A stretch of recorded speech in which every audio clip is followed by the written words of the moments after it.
mendukung Badan Reserse Kriminal Mabes Polri untuk menetapkan Abu Toto AS Panji Gumilang sebagai tersangka.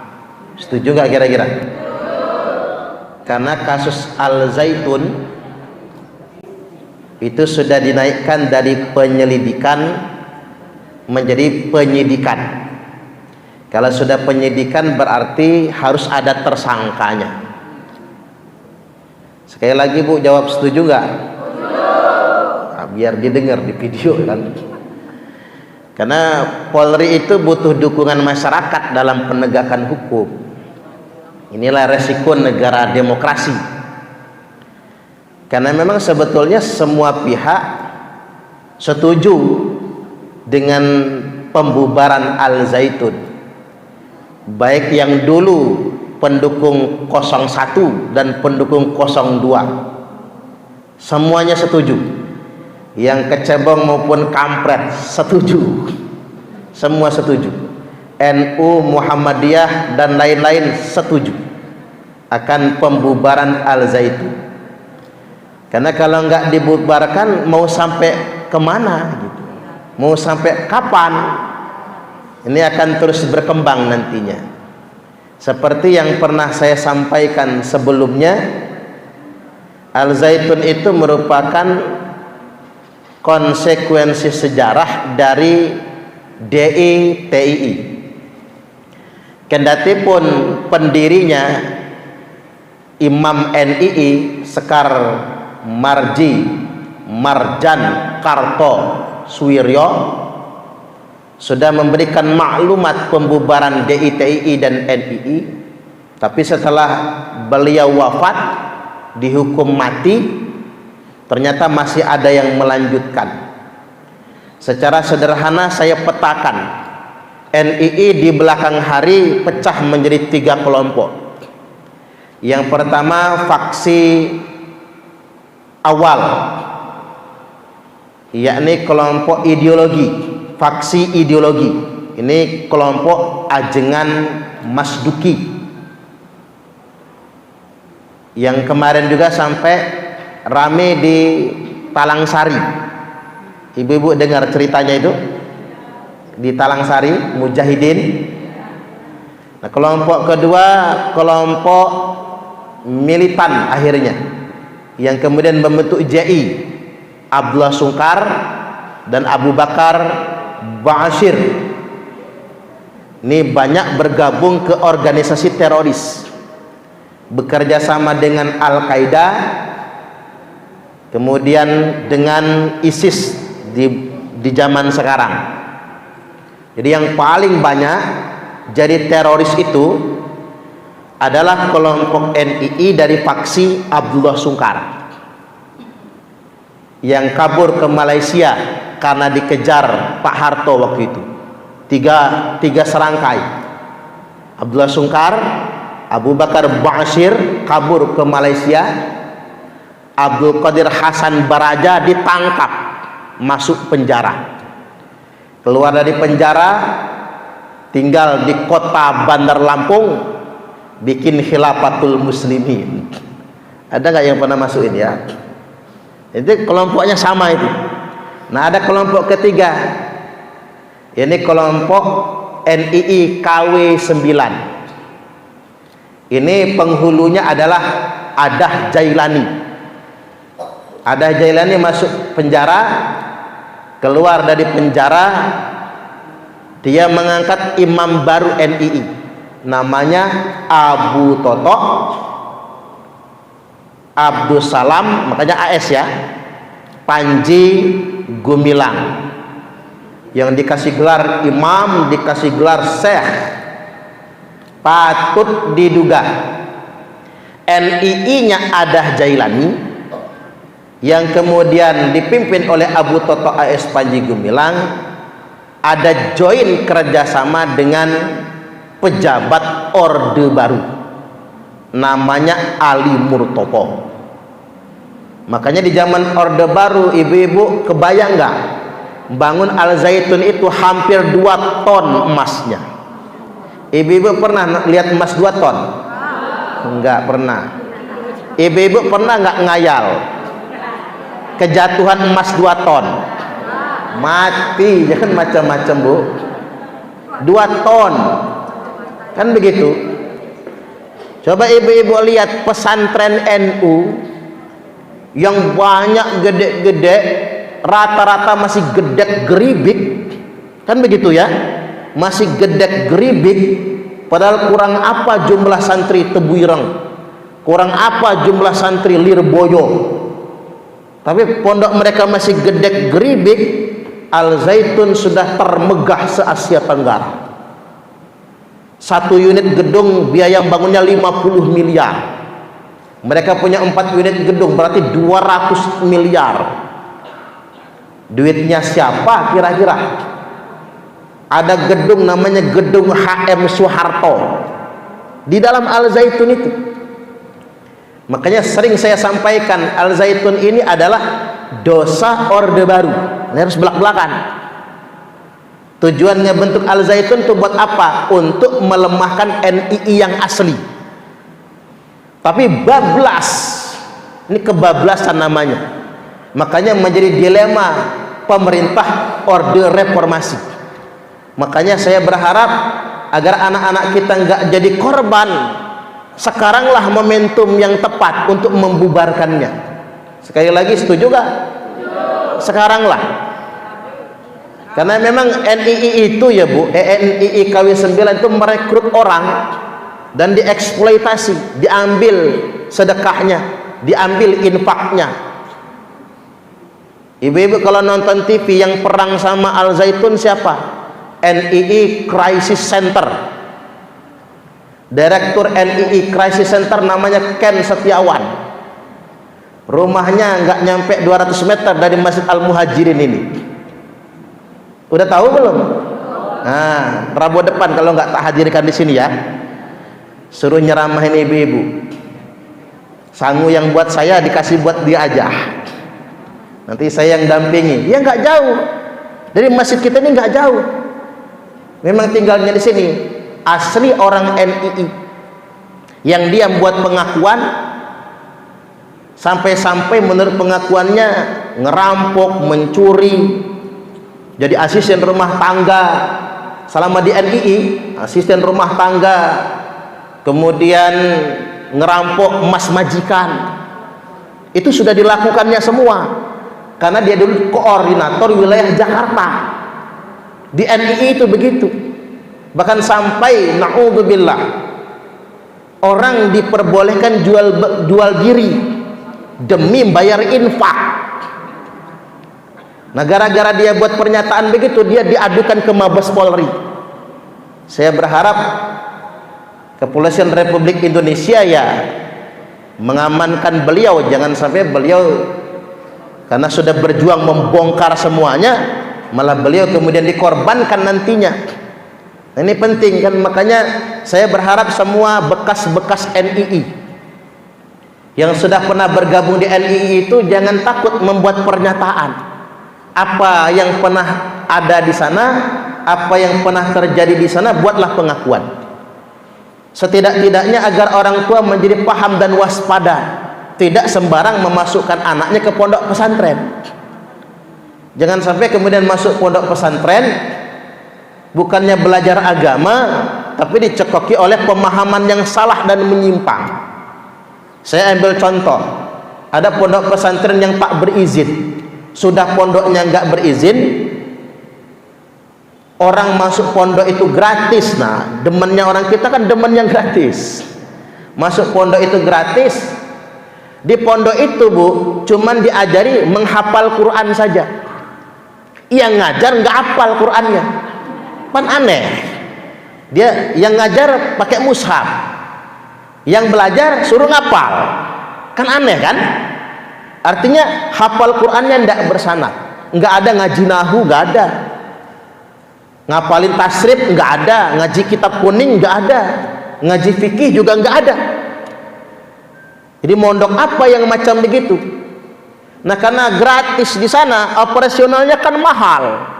Akhirnya santrinya puasa, sehari puasa, sehari tidak. Nah, yang tidak puasa itu makan paling banyak 2 kali sehari.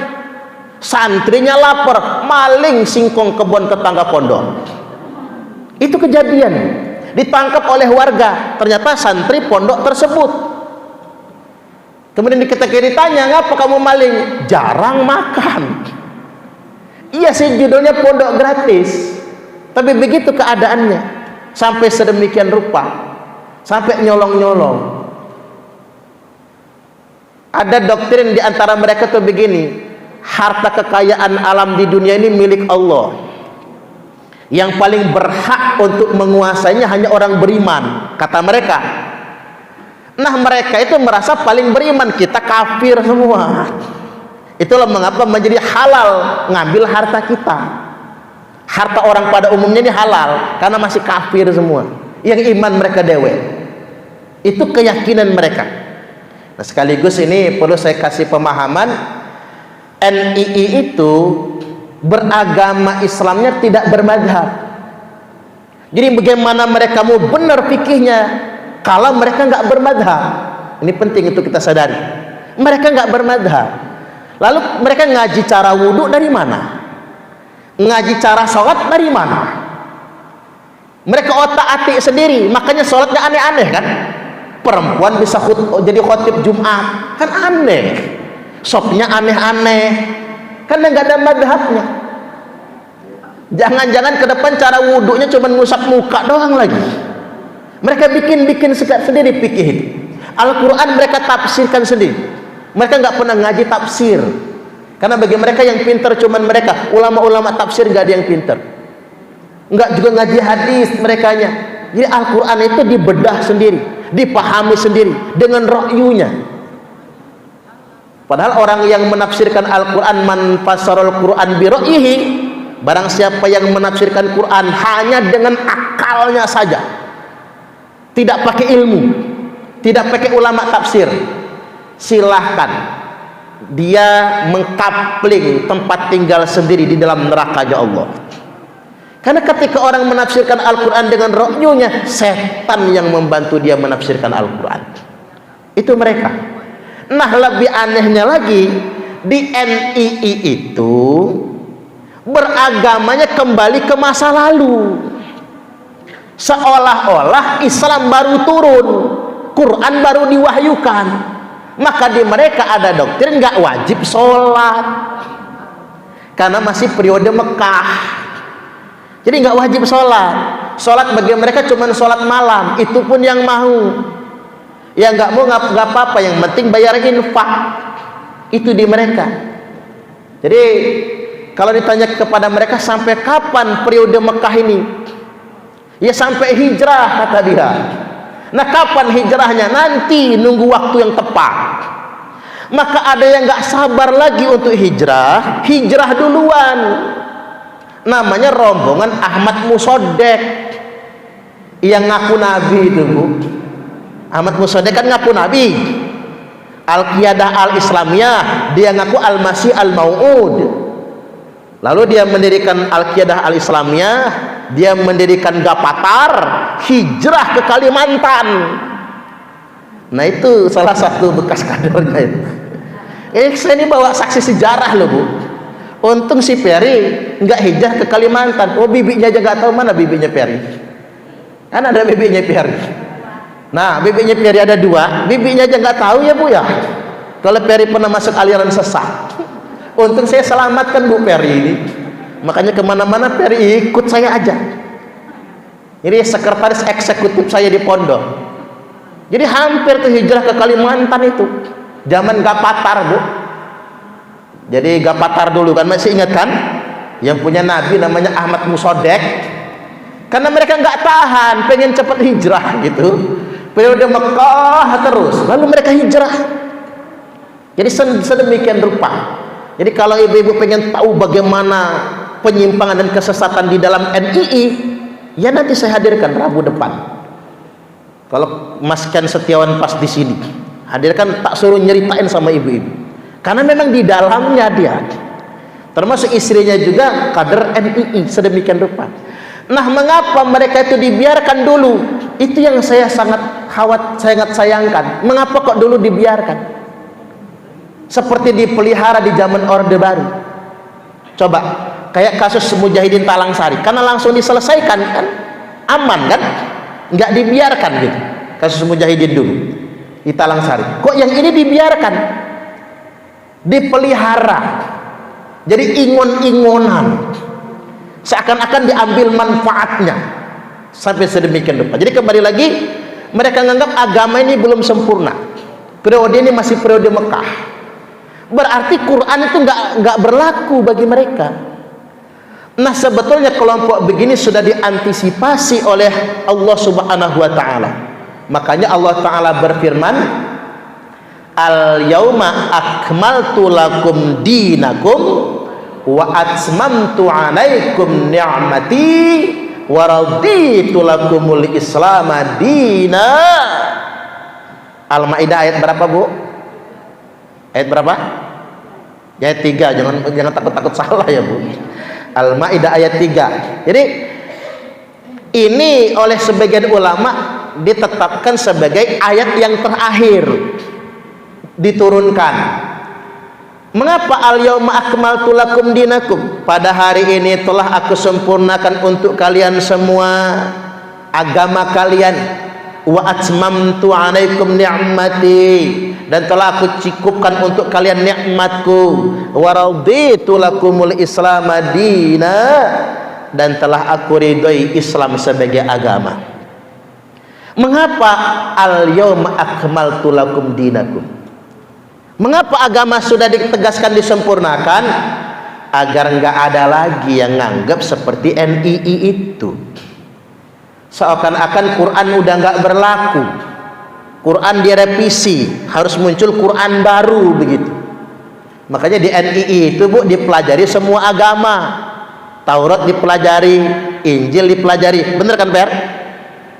Ajarannya pemilah Ibrahim kan? Milah Ibrahim, belajar Injil dibedah, Taurat dibedah, perjanjian lama, perjanjian baru, Al-Quran. Singkat sederhana aja begini, orang NI itu sok pinter, Bu, sok pinter, merasa lebih pintar dari Nabi Muhammad. Makanya bagi mereka ajaran Nabi Muhammad itu gak sempurna, udah gak berlaku, abkir, kita buat ajaran baru. Makanya mereka kembali menggabungkan semua agama, ya milah Ibrahim itu. Jadi namanya milah Ibrahim, Al-Qiyadah Al-Islamiyah, Gafatar, Gerakan Fajar Nusantara, kalau tidak salah Gafatar itu. Mereka buat sedemikian rupa. Nah, karena memang gurunya setan, gurunya itu iblis, sedemikian rupa.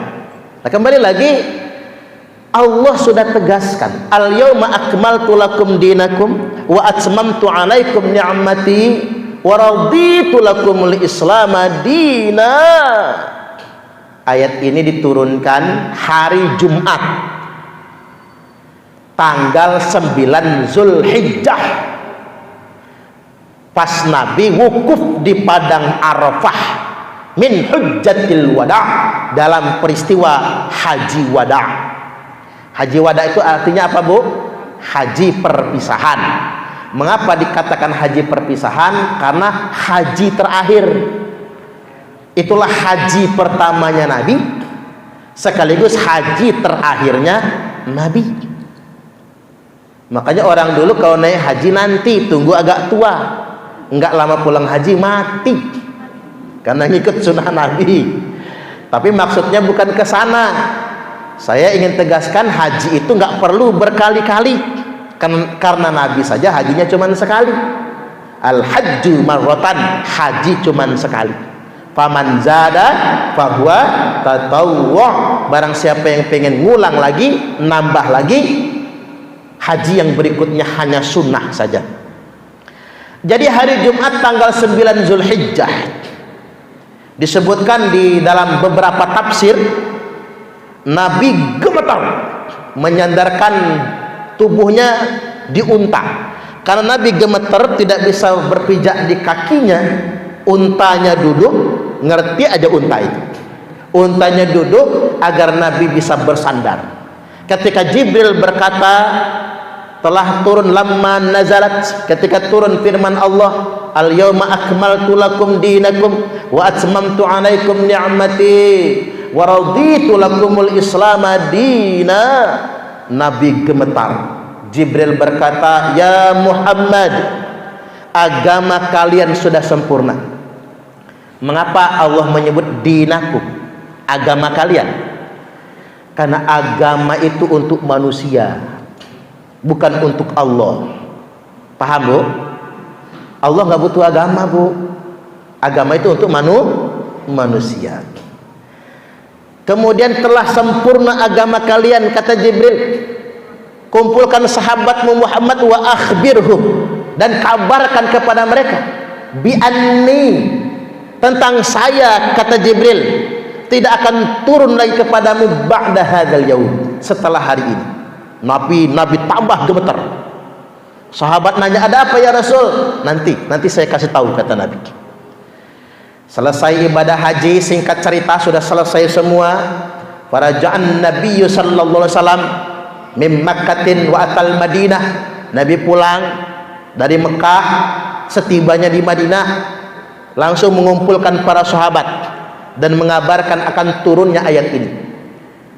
Para sahabat kemudian senang bukan main. Qad tamma dinana, agama kita sudah sempurna.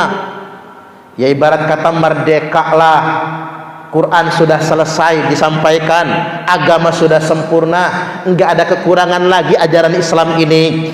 Pikir sahabat begitu. Ghairu Abu Bakrin, kecuali Abu Bakar. Abu Bakar pulang nangis. Kedengaran suaranya oleh para sahabat, lalu didatangi rumahnya. Mengapa engkau nangis di saat kita semua sedang gembira dikarenakan Allah sudah menyempurnakan agama kita? Kata Abu Bakar, kalian ini enggak tahu, antum la ta'lamuna ma yusibakum, kalian ini enggak tahu musibah apa yang sedang menimpa kalian semua. Emang kata sahabat, kita sedang kena musibah apa? Ayat ini, kata Abu Bakar, merupakan kabar dari Allah bahwasanya kita akan segera berpisah dengan Nabi sallallahu alaihi wasallam. Nangis semua sahabat. Imam Ali bertanya kepada Nabi, benarkah ya Rasul apa yang dikatakan Abu Bakar? Ayat ini pertanda engkau akan segera wafat, meninggal dunia. Kata Nabi, benar Abu Bakar, tugasku ini menyampaikan agama. Kalau agama sudah sempurna, kata Nabi, selesai tugasku.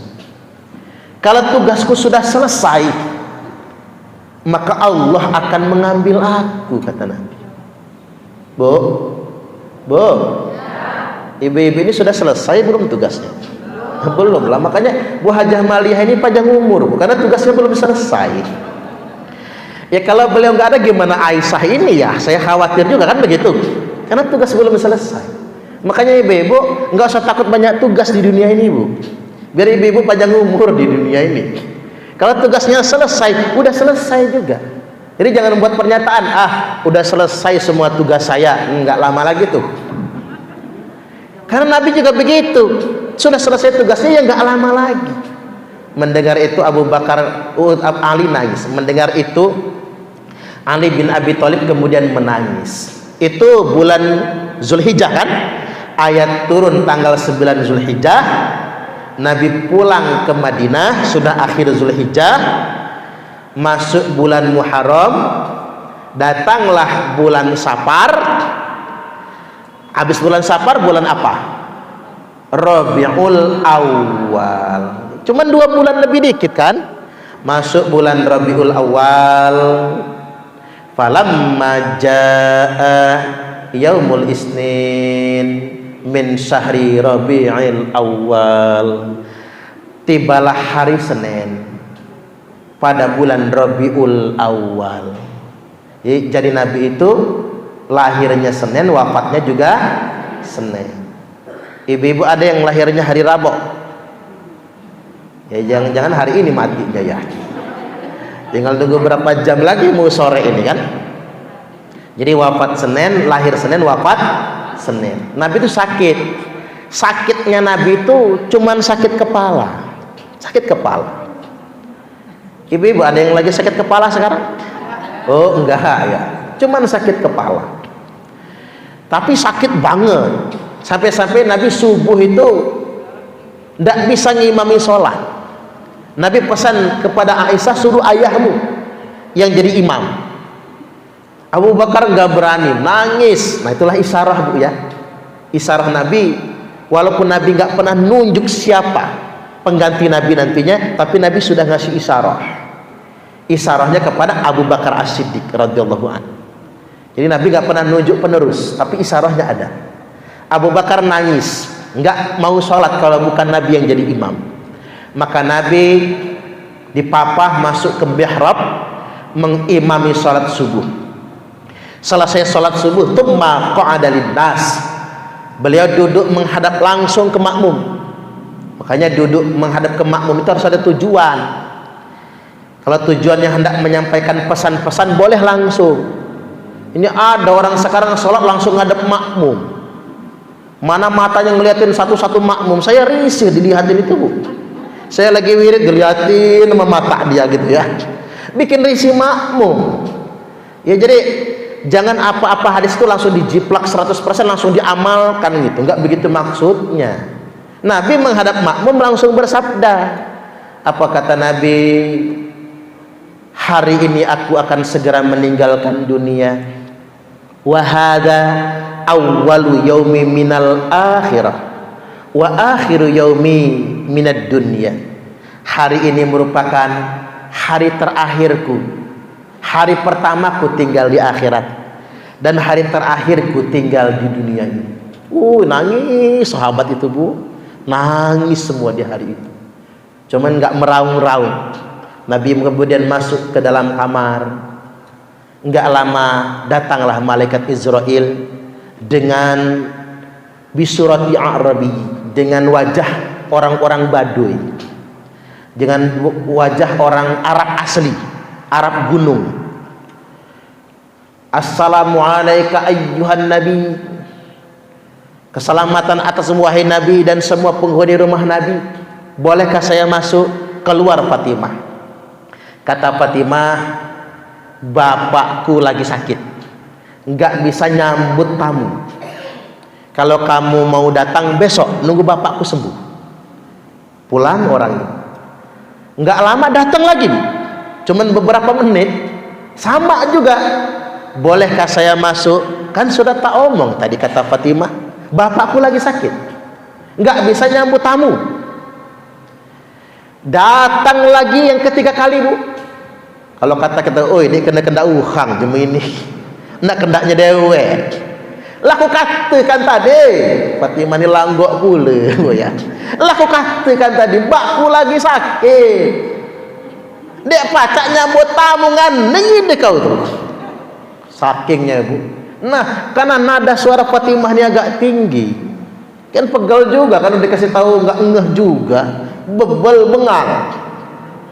Nabi dari dalam bertanya, ya Fatimah man alal bab, wahai Fatimah siapa depan pintu itu? Kata Fatimah, laki-laki Baduy. Sudah dia 3 kali dia datang, abah balik lagi maksa ingin ketemu. Emang kayak mana orangnya? Orangnya sederhana kata Fatimah, cuman ada yang aneh abah. Yang aneh apa kata Nabi? Matanya melotot, tidak pernah berkedip walau sekali. Ketika aku beradu pandang, bergidik jantungku, berdiri bulu kudukku, terasa copot semua persendian tulang belulang. Kamu tahu siapa dia Fatimah? La ya abah, nggak tahu kata Fatimah. Dialah huwa hadimul ladzat, dialah yang mencabut segala macam kelezatan, dialah yang memutus segala ambisi manusia, dialah malaikat Israel. Gemeter Fatimah. Kata Nabi, Israel masuk Israel. Kata Nabi, ada apa kamu datang ke sini? Tujuannya ingin mencabut nyawa saya atau cuman berkunjung bertamu saja? Jawab Israel, Muhammad, saya datang ke sini ingin bertamu. sekaligus ingin mencabut nyawamu. Kalau boleh Muhammad, kalau nggak boleh saya pulang lagi. Woi Bu, kalau saya baliklah situ, jangan datang lagi sini. Kalau boleh Muhammad, kalau nggak boleh saya pulang lagi. Kata Nabi, aina Jibril? Mana Jibril? Saat itu turun malaikat Jibril, duduk di samping Nabi. Jibril, kamu tahu aku akan mati hari ini? Tahu, kata Jibril. Kalau begitu akhbirni mali indallahi minal kiramah, kabarkan kepadaku kalau aku mati hari ini, kemuliaan apa yang Allah janjikan di sisinya. Kata Jibril, semua pintu langit sudah dibuka, semua malaikat berbaris seperti tentara, berbaris dengan teratur menantikan kedatangan ruhmu, dan semua alam semesta sudah siap menghantarkan engkau. Saya senang, kata Nabi. Tapi Jibril, bagaimana nasib umatku kalau aku mati duluan? Aku takut mereka masuk neraka semua, Jibril. Tidak usah khawatir Muhammad, karena Allah sudah berjanji mengharamkan surga ala sa'iril umam, untuk semua umat, hatta tadkhuluha ummatuka, sehingganya umatmu yang masuk surga duluan. Kalau mah itu senang aku Jibril, kata Nabi. Karena aku setelah senang, aku yakin umatku masuk surga gale. Israel cabut nyawaku. Wah, luar biasa. Cabut nyawa Bu, pelan-pelan dari ubun-ubun, tarik. Yang mati telapak kaki. Makanya telapak kaki itu kalau lah melengkung Bu, nah nggak lama lagi. Ibu-ibu lihat telapak kaki masing-masing. Kalau sudah melengkung nggak lama lagi. Nah begini loh, kan biasanya begini tuh. Kalau udah begini ujungnya, nggak lama lagi. Sudah proses itu. Paling telat 3 hari itu mati tuh. Tarik nyawa, tarik sampai ke lutut, sampai ke pinggang, kan begitu, sampai di pusar. Kan waktu nyawa Nabi sudah jalan di pusar, kan Nabi berucap bagaimana dahsyatnya kematian itu. Sampai-sampai Jibril berpaling. Mengapa engkau berpaling ya Jibril? Kata Jibril, aku nggak tega melihat wajahmu Muhammad. Makanya Nabi itu berdoa, Allahumma hawin alaina fi sakaratil maut, minta ringankan ketika sakaratul maut. Sakitnya itu walaupun sebentar ya Bu, sakitnya itu sungguh luar biasa, seperti 300 kali tebasan pedang ke leher. 300 kali lipat, bukan 300 kali tebasan, 300 kali lipat sembelihan pedang ke leher sakitnya.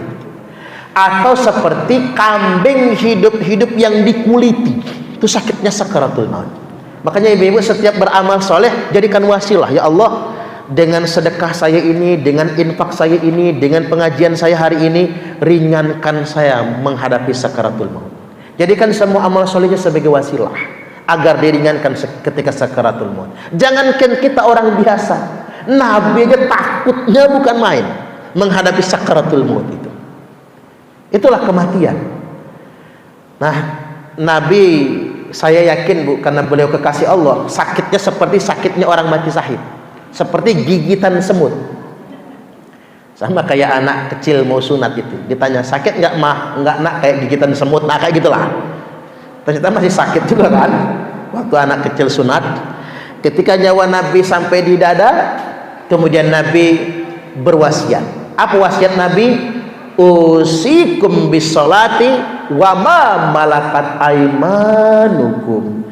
Aku wasiatkan kepada kalian semua, jaga sholat dan jaga amanah yang sudah dibebankan kepada kalian. Oke, saya mau pahamkan ini. Usikum bisolah, jaga sholat. Karena begini, sholat ini Bu, asal di waktunya kapan saja sah, betul kan? Uang sholat di luar waktunya saja bisa dikodok kok. Sholat subuh bangun jam 7 mungkin ya, lalu niat usolli fardhu subhi raka'ataini mustaqbilal qiblati qada'an lillahi ta'ala. Ada juga yang niat begini, usolli fardhu subhi raka'ataini mustaqbilal qiblati kesiangan lillahi ta'ala. Jam 10 sholat subuhnya, walaupun niatnya salah itu. Sholat kalau sudah di luar waktunya niat qada itu masih sah. Tapi ingat, sholat itu memang kapan saja waktunya sah, kan begitu, diterima oleh Allah. Asal kita minta ampun kalau sudah melalaikan waktunya. Tapi Allah ingin sholat yang utama. Apa sholat yang utama? Menjaga waktu-waktu sholat. Makanya Nabi ditanya, ayul amali ahabbu ilallah, apa sih amalan yang paling dicintai oleh Allah, paling disukai oleh Allah? Apa jawab Nabi? As-sholatu ala waqtiha, sholat tepat pada waktunya, setidak-tidaknya di awal waktu, sebaik-baiknya, seutama-utamanya. Cuman mengapa di hadis dikatakan di awal waktu? Karena kalau ibu-ibu belum tentu bisa di awal betul, karena ada saja kesibukan kan, mungkin lagi nyebokin anak. Tapi menjaga waktu-waktu sholat itu yang utama. Oke, sholat asar mepet mau maghrib 5:30 misalnya, masih sah sholat asarnya. Sholat zuhur misalnya jam 2:30 masih sah, tapi itu nggak utama.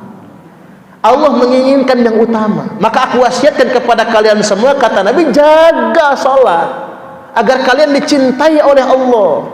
Karena kalau kita menjaga sholat, menjaga waktu-waktu sholat, kita pun akan diprioritaskan oleh Allah Subhanahu wa ta'ala.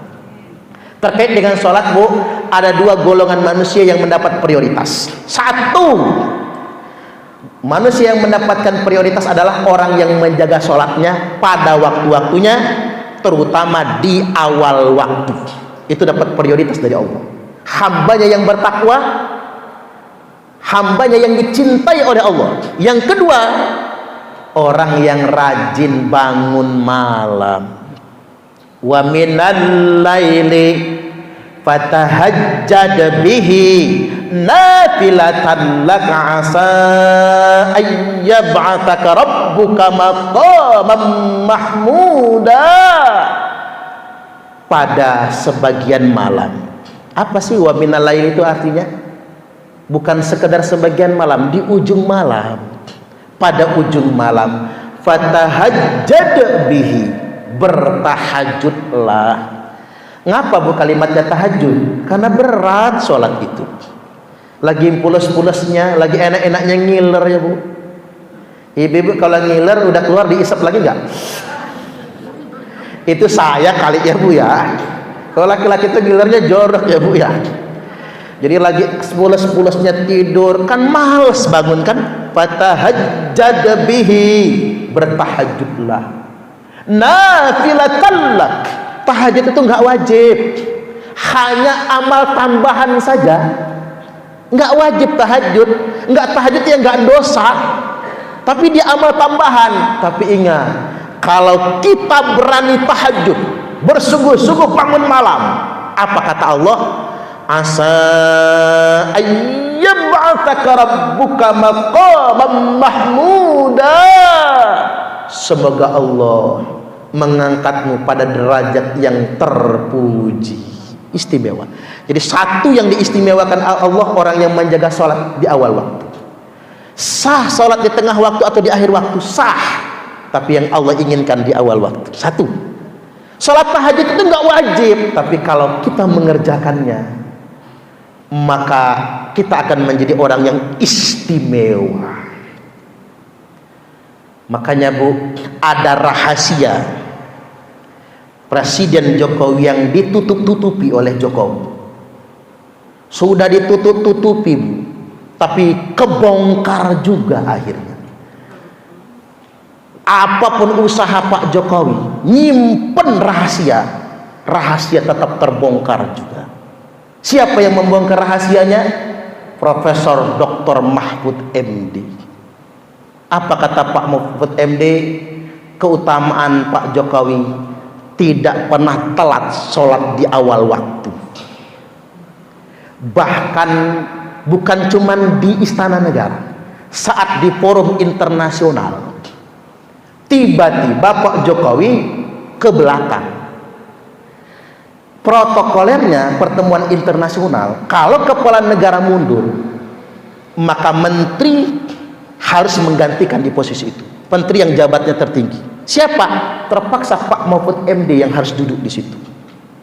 Pak Mahfud MD tanya, emang Pak Presiden kemana? Sholat. Artinya di forum internasional sekalipun sholatnya tetap di awal waktu.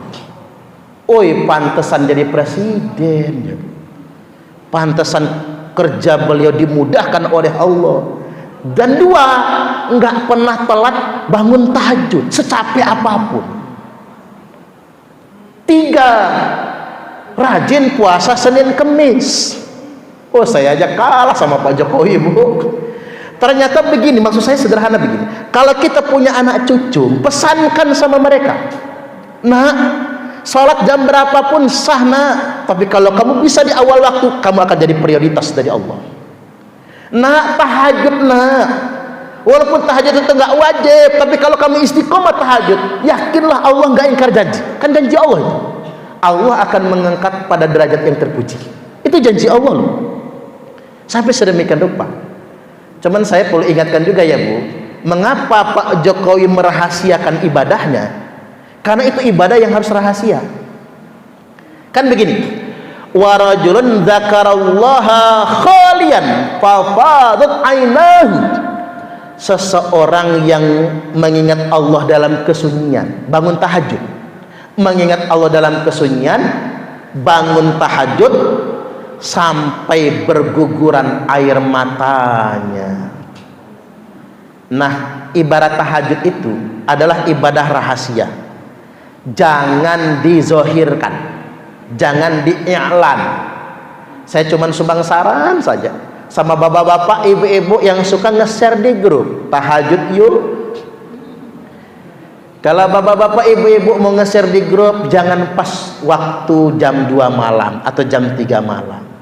Nge-share-nya sore begini aja, nanti malam ya saling bangunin tahajud, boleh begitu. Yuk nanti malam tahajud yuk, karena belum waktunya, nggak apa-apa. Bukan berarti salah, nggak salah. Ibu-ibu mau nge-share tahajud yuk jam 2 malam, jam 3 malam, nggak salah, nggak dosa. Apa itu dianggap riya? Belum tentu riya. Kan begitu, belum tentu riya loh. Belum tentu riya. Jangan kemudian menghakimi orang, ah lu riya. Jangan dikata riya, karena kita bukan Tuhan. Ingat, Bu, kita kalau nuduh orang lain riya, kita sudah jadi Tuhan bagi amal orang lain. Nggak boleh juga kan? Cuman karena ini ibadah spesial, agar terkesan spesial, buatlah dia spesial. Usahakan gak ada yang tahu dengan tahajud kita itu. Nangislah sebanyak-banyaknya, tapi jangan ada yang tahu. Jangan kayak almarhum Pak Sahur Sahroni, sekamar sama saya hajinya. Jam 12 malam bangunin kita tahajud yuk. Nanti Pak Haji masih tengah malam, belum akhir malam ini. Dia tahajud duluan. Tahajud duluan sambil manasin air. Dia mandi, sholat tahajud sambil bikin kopi. Nah kan dia sholatnya biasa, tapi pas doanya itu kan ngeganggu kita yang lagi nyenyak tidur. Dia doa sambil menangis. Ya Allah, suaranya kan kedengeran. Alangkah banyak dosa-dosa saya, sambil terisak menangis itu loh, Bu. Ampunilah dosa-dosa saya ini. Nah kita ini kan geremeng-geremeng kan kedengeran, Bu, lagi tidur itu. Namanya sekamar. Dia nangis terisak sambil berdoa. Di tengah-tengah dia sedang berdoa, dia minum kopi, seruput. Kedengeran kan kopi panas itu kalau diseruput kan kedengeran, Bu, seruput. Kita ketawa semua akhirnya. Ya jangan pula kayak gitu. Ibadah itu diberi rahasia. Mungkin kalau ingin menangis, menangislah. Karena menangis yang paling benar itu menangis dalam kesunyian, menangis dalam kesendirian, bukan menangis di tengah orang kebanyakan. Laki, Bu, kalau bini mati nangis meraung-raung, kayak cinta banget sama istrinya, nggak nyampe 100 hari udah kawin lagi tuh laki. Lo air mata kemarin air mata apa? Air mata buaya. Kan aneh yang sedemikian rupa. Tapi ingat, menangis di depan orang kebanyakan belum tulus. Tapi menangislah dalam kesendirian. Bapak-bapak itu nangis kalau depan orang, Bu, walaupun bini mati sambil ngintip, ada janda muda nggak ya? Apa garis tua nggak? Sambil ngintip dia. Jadi sederhananya begitu, sholat tahajud sama sholat 5 waktu. Wa ma malakat aimanukum. Apa sih wa ma malakat aimanukum itu? Bahasa dulunya Bu, budak sahaya perempuan. Karena zaman itu Bu, budak sahaya itu benar-benar dihinakan oleh majikan. Maka Nabi pesankan, ini amanah budak sahaya. Bahkan sampai sekarang ya Bu, ada orang-orang di Arab tuh oknum yang nganggap TKW itu masih budak. Ada. Maka semau-mau dia megang, kan begitu ya, dianggapnya budak padahal dia punya laki.